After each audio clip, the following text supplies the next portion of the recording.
Hey everyone, this is Brandon Kouri. Welcome. About 6 years ago, I posted a video of a recreation I made of a scene from Disney's 1937 film Snow White and the Seven Dwarfs. If you want to check it out, there's a link in the description. Anyways, I was just blown away by the number of views it's gotten and all the wonderful comments everyone has posted. So I just wanted to thank all of you from the bottom of my heart for your kind words and for inspiring me and for taking the time to watch it. So in your honor, I'm making this little update video of another project I had started. I'll tell you about it in a second, but I'd like to just answer some of the questions that you guys have posted on my recreation video. These are some of your commonly asked questions. So what type of cells do I use? Well, they're nothing but plain old overhead projector transparencies that you can get at most office supply stores. They're definitely not as good a quality as the cells used in an actual animated film. Real animation cells are much clearer and have a really nice flexibility to them. They can be layered in greater numbers and the quote-unquote fogging is much less because they're so clear. And what kind of markers did I use for the outlines? Well, I used Sakura micron markers of different colors, and you can find these at most art supply stores or hobby stores. If you remember in the recreation video, the outlines had a hard time drying, so I baked the cells in the oven, which was probably not the brightest idea. And of course, this was not how line work was done back in the day. So I have an amazing story. I contacted a woman named Sharon Vincent. She was part of the ink and paint department at the Florida division of Walt Disney Studios. She had done ink and paint work on a number of animated films, including The Little Mermaid. I showed her the recreation video I made, and she wanted to meet with me. It was such an amazing experience. She showed me some of the tools of the trade and demonstrated just a tiny fraction of the vast technique involved in inking cells. I learned so much in such a short time, and I'm really grateful. She's such an amazing, kind, and generous person. So Sharon, if you're watching this, thank you so much for everything, and I hope you're doing well. And as a gift, she gave me one of her pens. It's like a fountain pen tip, but you dip it in the paint to be used for the outlines. Similar to calligraphy, you can control the thickness of the lines to establish weight and personality in a character. The cells that you see here were created using that pen. I made these so that I could practice working with the pen and making lines of different thicknesses and trying to match the characteristics of the original art. I created the plain backgrounds by editing out the characters. I was doing all this practice to prepare for another big project I had, which I'll tell you about now. As you may know, there was a scene that was deleted from Snow White. It's the infamous soup eating scene.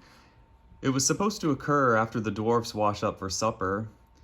It's pretty rare for a traditionally animated film to have deleted scenes because so much of the production is precisely engineered down to the frame. It's also really expensive to invest time and money planning and making an animation. This ended up being a full 4-minute piece that was cut. It's amazing how fleshed out this scene is. It appears most of the animation is complete, and who knows if any of the backgrounds had ever been produced. It was animated by Ward Kimball, one of Disney's 9 old men. Evidently, he had spent months working on it, only to have it scrapped from the final film.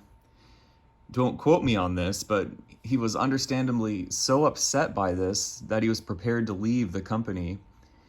Disney approached him and offered the position of lead animator for Jiminy Cricket in the next film, Pinocchio, to satisfy him.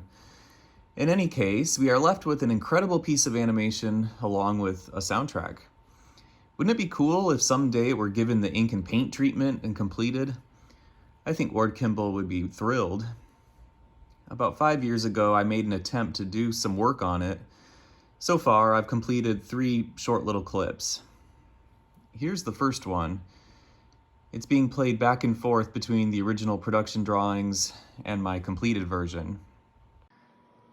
You'll notice that there's some weird smudges and flickering going on that I haven't really had a chance to edit out yet. It's just kind of a rough version.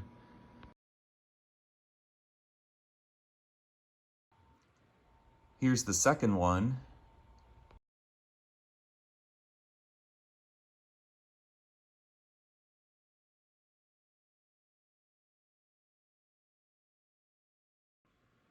And here's the third one.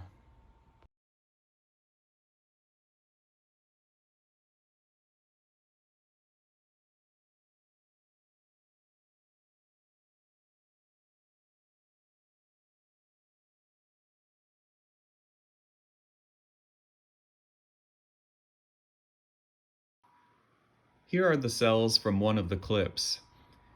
I debated whether or not it would be easier to do all of this work on the computer versus the traditional cells. I did some experiments and found that traditional cells work best for the character of Snow White because there's more subtlety and variation in the colors of the inked outlines. However, some elements were done digitally, such as the cheek blush and the white dry brush highlights in the hair. Also, the cutouts in the sleeves are not present in the original drawings, so I had to create and position those myself. Of course, in animation, continuity is key, so a single frame can look fine by itself, but how does it relate to the previous and following frames? It's easy for all these elements that are added digitally to look jittery when displayed in succession, so I had to do a lot of little tweaks. Each of these cells took about an hour and a half to 2 hours to make. The paint is quite thick to allow for the opacity, so they take quite a while to dry. They end up covering a lot of floor space as they dry. I honestly have no idea how they did this stuff back then. How do they have all the space for these things to dry? It's also really easy for the cells to get scratches and flecks of dust and smudges. It's amazing that they remained as pristine as they did after being moved around and stacked on top of each other. Here are the cells from another one of the clips. In this shot, I did a bit more experimentation to make the process a little easier. Instead of trying to match the paint color with the actual color of the character, I chose stable but similar colors to the character to paint on the cells. Then, after the cells were scanned into the computer, I took true color samples from the character in the original movie. I then used selective color replacement to change the scanned-in colors to more accurately match those of how the character appears in the film. I'm sure all this work could have been done in a much easier way, so I tried doing a purely digital painting method in the clip after this that you'll see. You probably notice that it sometimes looks like some of the cells are missing here. This is because certain frames will be displayed twice, while others will be displayed only once. When a new cell is displayed every frame, 24 frames per second, this is called shooting on ones. When a cell is displayed for 2 frames, 12 frames per second, this is called shooting on twos.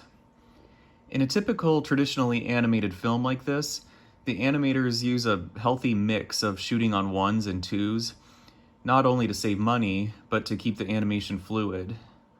If the mixture is done right, it can kind of trick the eye into seeing a fluid animation that appears to be shot on ones.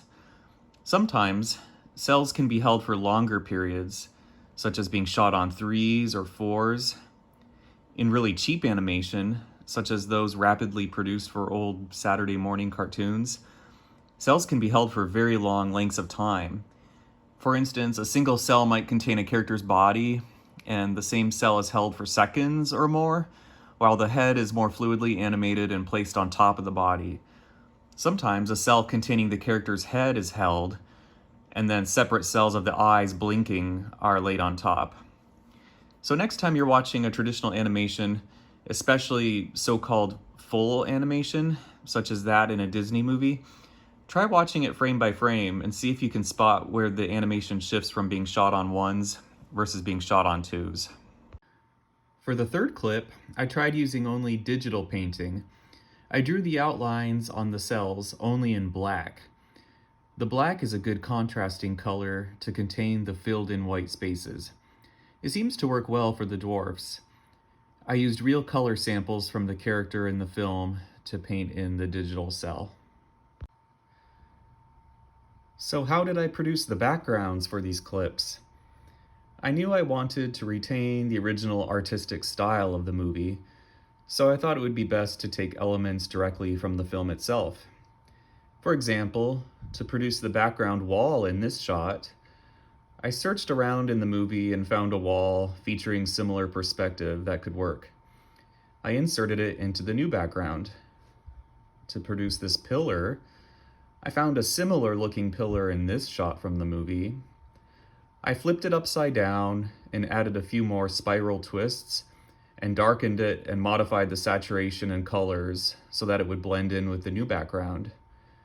I took this carafe thing from this shot, and to create this bowl, I searched and found a bowl with similar perspective from this shot. I then placed it into the new background.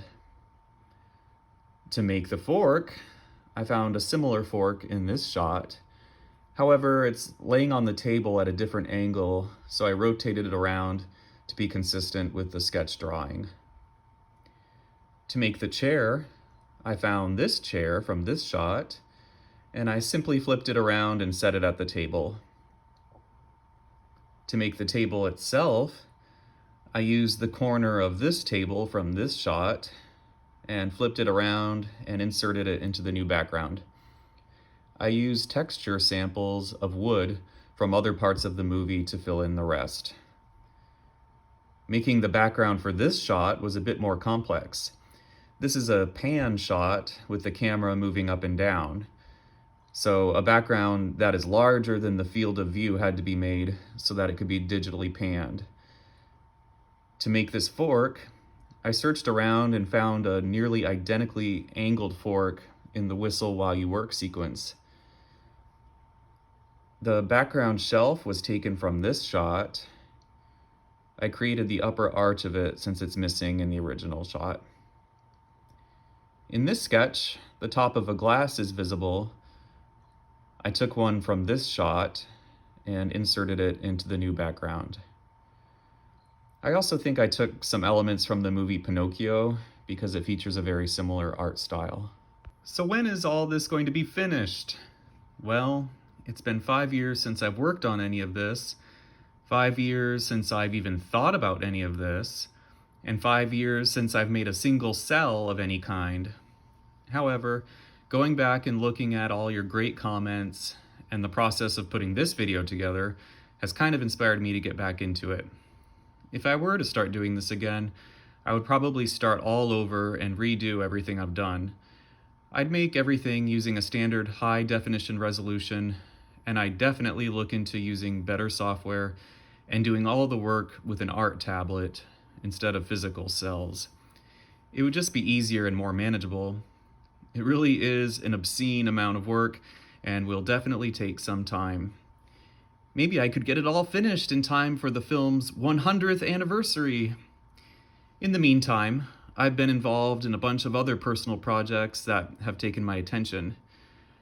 I was trying to create a complete Latin psalter with calligraphy and gold leaf. This in itself is a lifelong project that may never get completed. I've spent the past 17 years making a demake of a computer game called King's Quest VI by Sierra Online.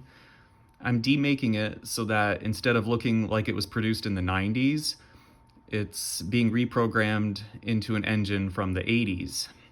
This is nearly complete and it's very exciting. I created a 2-hour and 40-minute real-time animated simulation of the sinking of the Titanic, an interactive 3D simulation of the It's a Small World ride from Disneyland, and I built a human-sized animatronic rooster in tribute to Splash Mountain. There's some links to it in the video description so you can check it out in action. I'm also passionate about wet plate photography, the way photographs were taken during the 1850s and Civil War era. I do all these activities while pursuing my main career and source of income, which is being a pianist and organist at a church. Anyways, I just want to thank you all for taking the time to watch this video. And if you watched the previous animation recreation video, thank you for that. Thank you for all your comments. They certainly have inspired me to create more. I'll do my best to actively respond to comments that you leave on this video. I hope this has inspired you to work on projects that are important to you.